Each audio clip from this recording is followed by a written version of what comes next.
bizning davrimiz. Atimi emas, boshqa kunimi emas. Dal hozirning o'zi. Nurg'un odam dunyoni, hukumatni va boshqalarni o'ziga qarzdor o'ylaydi. Amaliyotda hech kim bizga qarzdor emas. Hayot bizga berilgan sovg'a. Agar biz bu sovg'adan unumli foydalanmasak, o'zimizni emas, butkul insoniyatni ko'zga ilmagan bo'lamiz. Men quloq seling. Jo'shqin tarbiyalar sizga ilhom bo'lsin.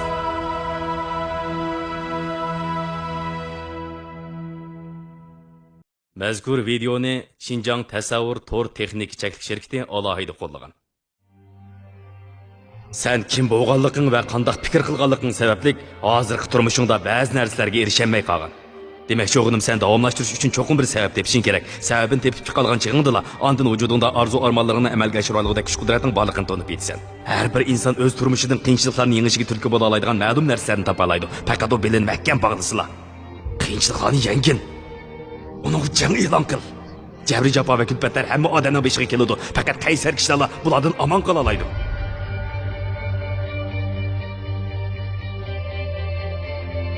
Qo'lqonni ding tutib angla.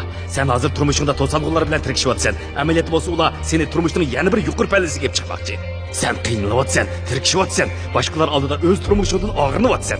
Lekin seni tavlab turmushingni texim yuksaklikka ko'taradigan narsalarning dal mushu o'ng'ushsizlik va kulfatlar ekanligini tushunalidingmi yo'q? Navbat sen qoltis odam bo'lay desang, cho'qim qo'rqinch va mag'lubiyatlarga ko'nishing kerak. Ularni do'st tutishing kerak. Chunki dal shular turmush istirilkisini olg'i siljitadi.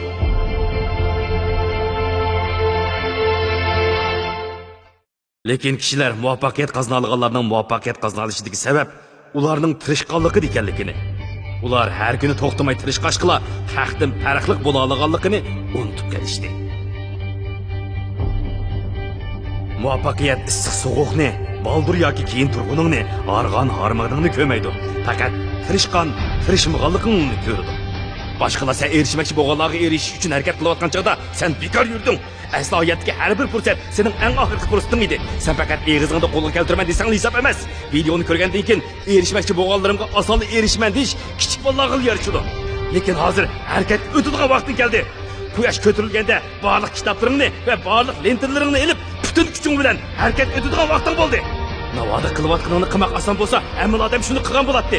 Turmush seni mag'lub bo'lding degan chog'da sen cho'qim qaddingni ruslab, o'rnidan dast turib, uning xatolashganligini isbotlab berishing kerak. Qor bo'randimi davomlashtiraman. O'ng'ushsizlik uchirgan chig'imdimi irodamdan yonbayman. Mayli qandoqli qiyinchilik uchirmay, men yanada qilaman. Men qilaman. Davomlashtiraman.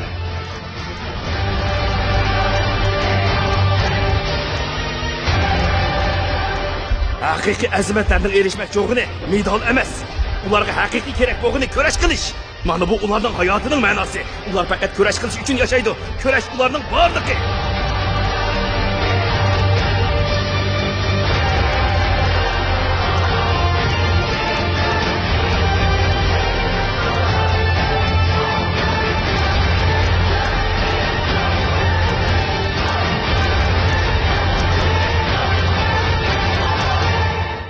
Men dunyoda arzusi yo'q odam borligiga ishonmayman.